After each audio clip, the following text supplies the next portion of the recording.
오늘 우리가 함께 읽은 본문 말씀에는 한 여인의 처절한 눈물이 등장을 하고 있습니다. 바로 아브라함과 사라의 여종이었던 하갈의 눈물입니다. 우리는 흔히 창세기 말씀을 읽으면 믿음의 조상이라 불리는 아브라함과 약속의 자녀인 이삭, 그리고 믿음의 여인인 사라에게 집중을 합니다. 반면 하갈과 그의 아들 이스마엘은 아브라함의 가정에 갈등을 조장하고 쫓겨나서 이방인 혹은 주연이 아닌 조연 정도로만 우리가 볼 때가 많습니다. 그러나 하나님께서는 성경의 한 페이지를 할애하셔서 버림받고 광야로 내몰린 이 하갈이라는 한 여인의 눈물과 고통을 고스란히 기록해 두셨습니다. 왜일까요? 하나님께서는 아브라함의 하나님이실 뿐만 아니라 인생의 가장 깊은 광야에서 소외당하고 있는 눈물을 흘리고 있는 하갈의 하나님도 되시기 때문입니다. 아브라함의 하나님이실 뿐만 아니라 우리가 비록 주목하지는 못하지만 변방에 있는 소외된 이 한 여인의 하나님이시고 그들도 하나님께서 통치하시는 분이심을 우리에게 나타내 보여주고 있습니다. 오늘 이 말씀을 통해 우리가 인생의 광야를 만났을 때 외롭고 지치고 어려움 가운데 처했을 때 하나님께서는 우리에게 어떤 분이신지 또 우리는 그 속에서 어떤 은혜를 발견해야 하는지 오늘 말씀을 함께 나누겠습니다. 첫째로 하나님께서는 언약을 성취하시는 하나님이십니다. 오늘 본문의 배경은 아브라함 가정에 큰 기쁨이 있을 때였습니다. 불가능할 것 같았던 100세의 약속의 자녀 이삭이 태어났고 이삭이 젖을 뗄 때에 아브라함은 큰 잔치를 배설을 했습니다. 온 집안이 축제 분위기였습니다.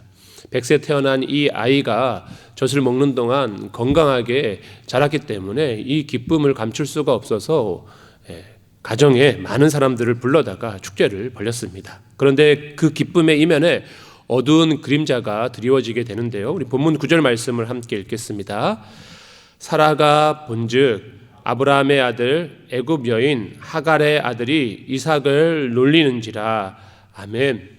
하갈의 아들 이스마엘이 이삭을 놀리고 있는 장면을 사라가 보게 됩니다. 이는 단순히 장난을 치면서 놀렸다라고 하는 뜻이 아니라 동생에 대한 적의를 가지고 적대심을 가지고 이스마엘이 이삭을 괴롭히고 학대했다라고 하는 뜻입니다.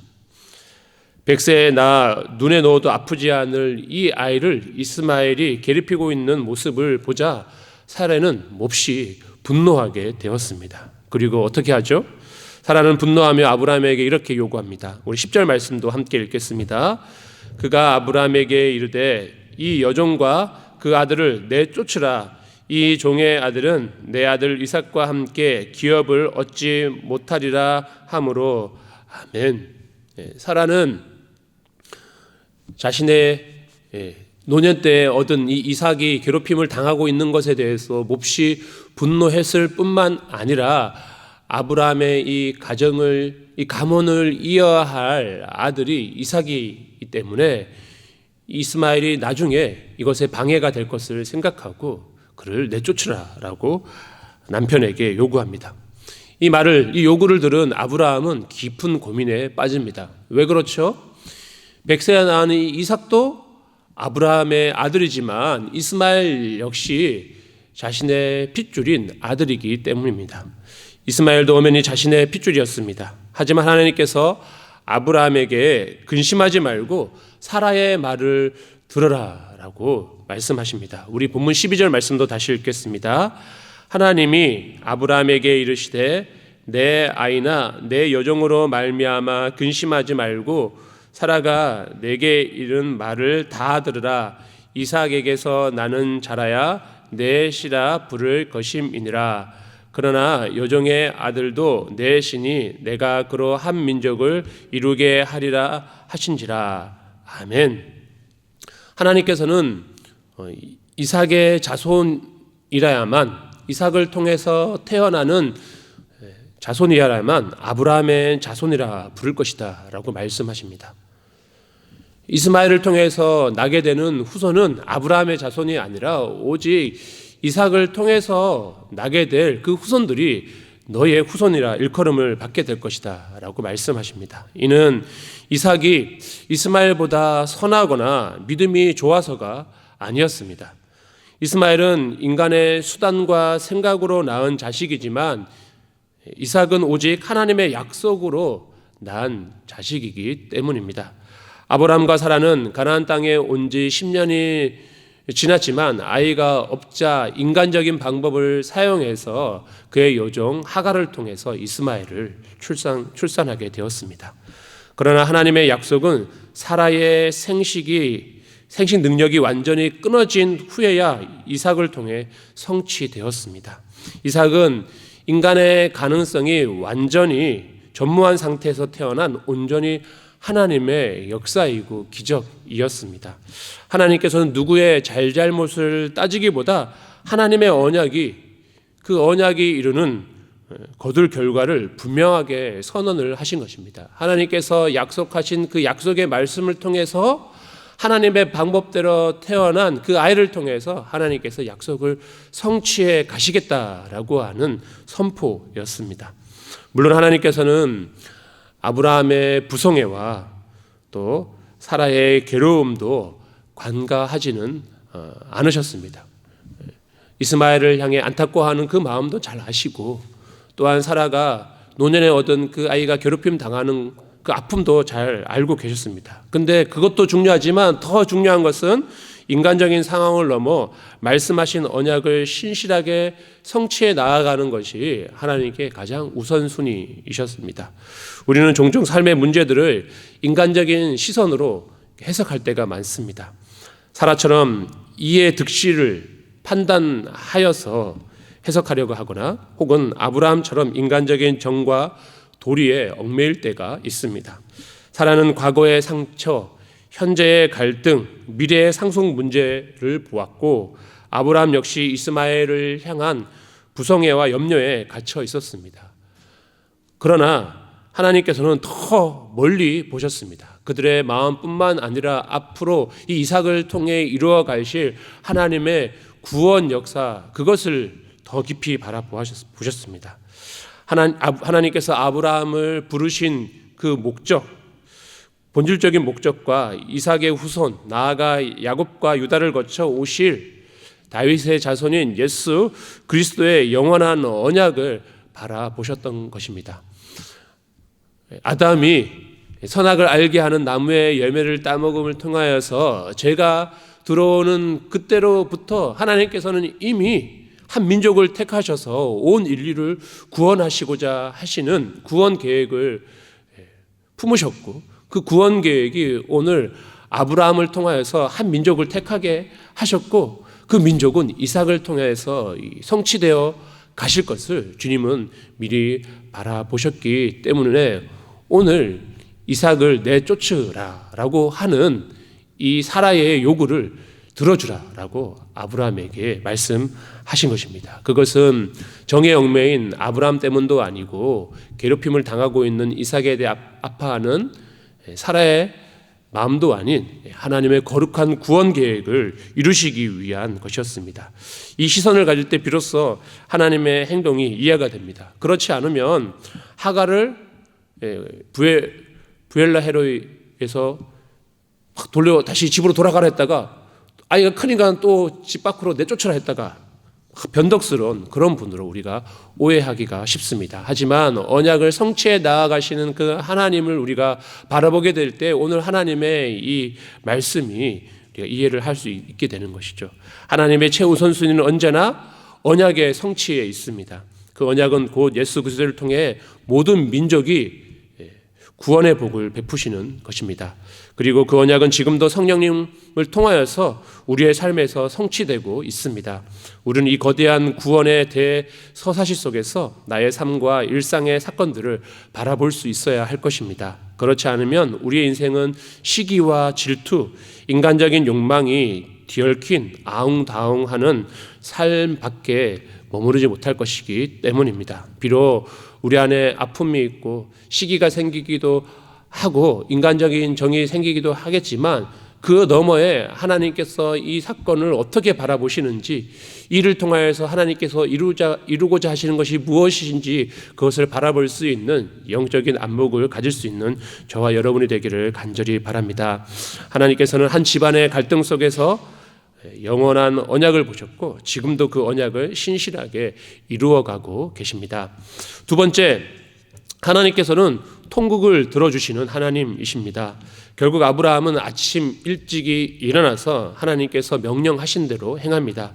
하갈에게 떡과 물 한 가죽 부대를 어깨에 메워주고 아이를 데리고 나가라고 합니다.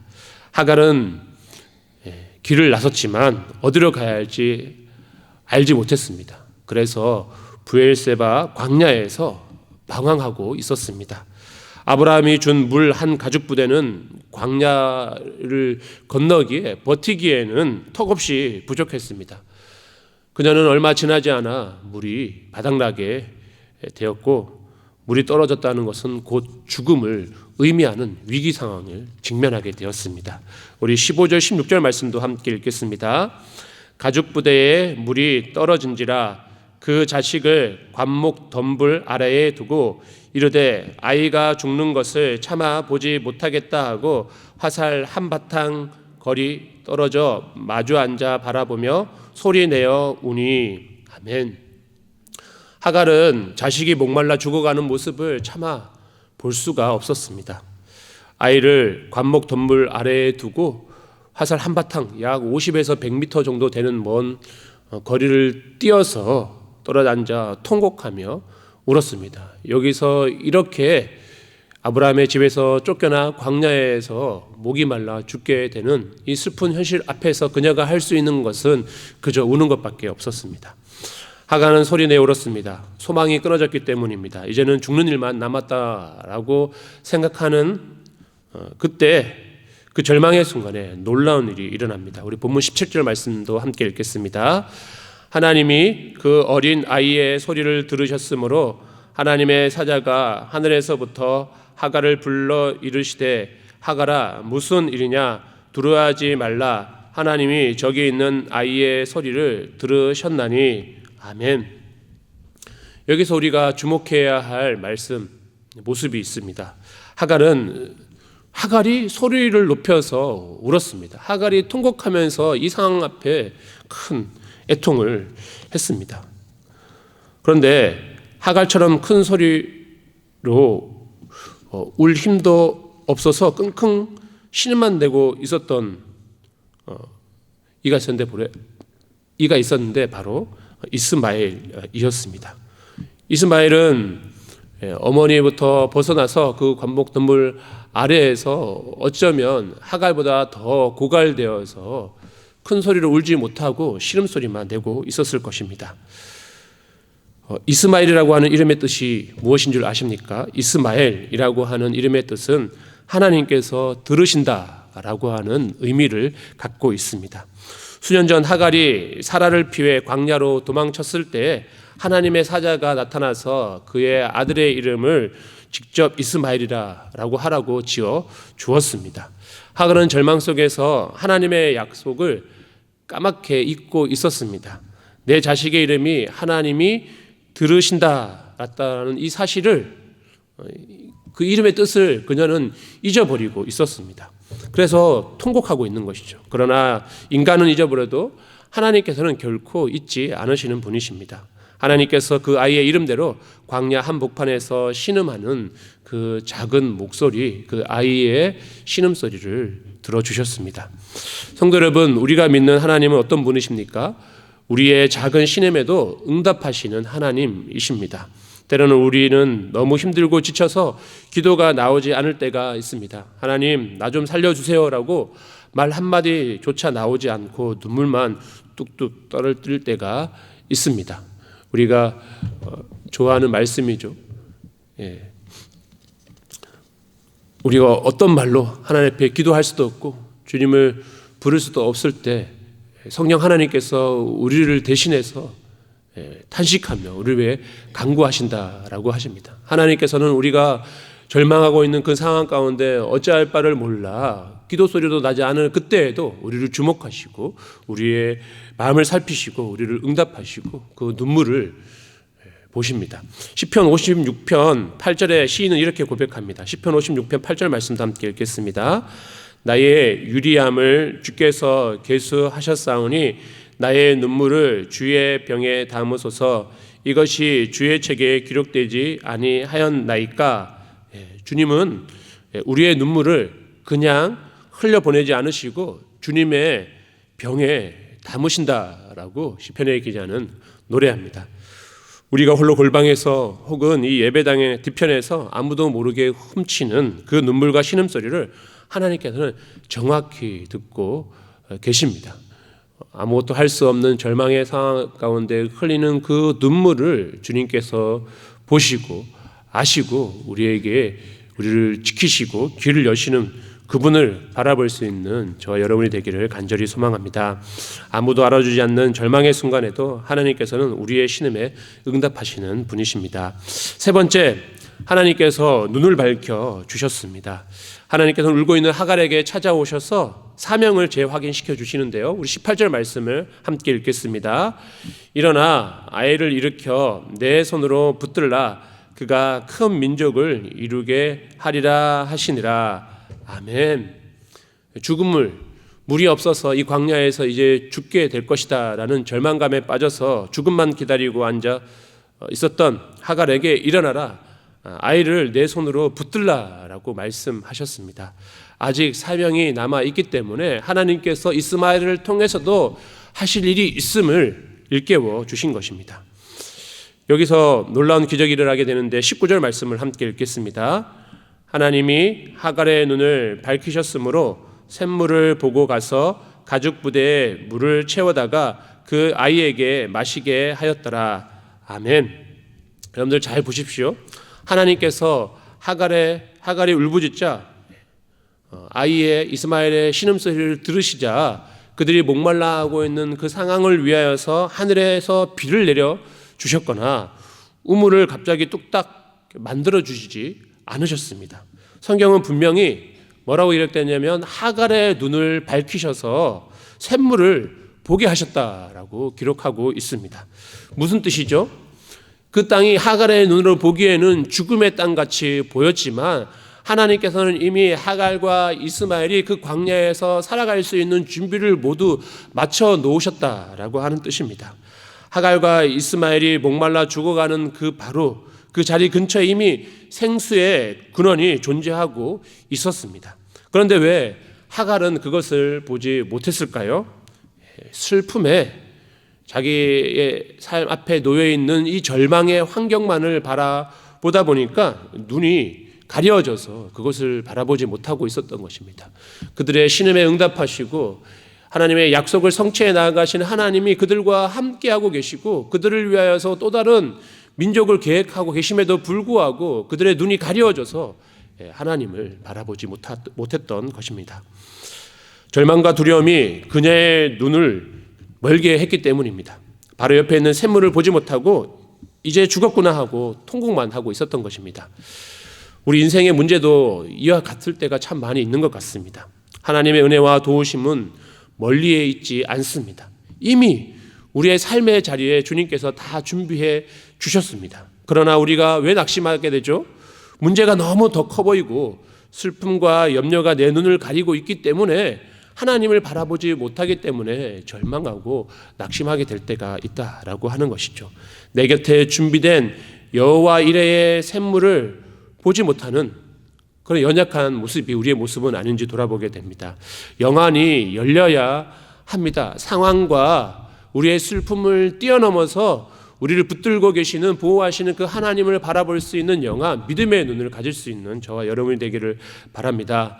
하나님께서 하갈의 눈을 밝혀주시자 비로소 샘물이 보였듯이 우리 역시 우리를 위하여서 예비하신 하나님의 은총이 우리 주변에 있음을 발견할 수 있게 되기를 바랍니다. 오늘 이 저녁 성령님께서 우리의 영적인 눈을 밝혀주시기를 간절히 소망합니다. 눈이 열리면 나를 둘러싼 환경은 여전히 광야 같다 할지라도 그 안에서 나를 먹이시고 입히시며 살리시는 하나님의 생수가 보이게 될 것입니다.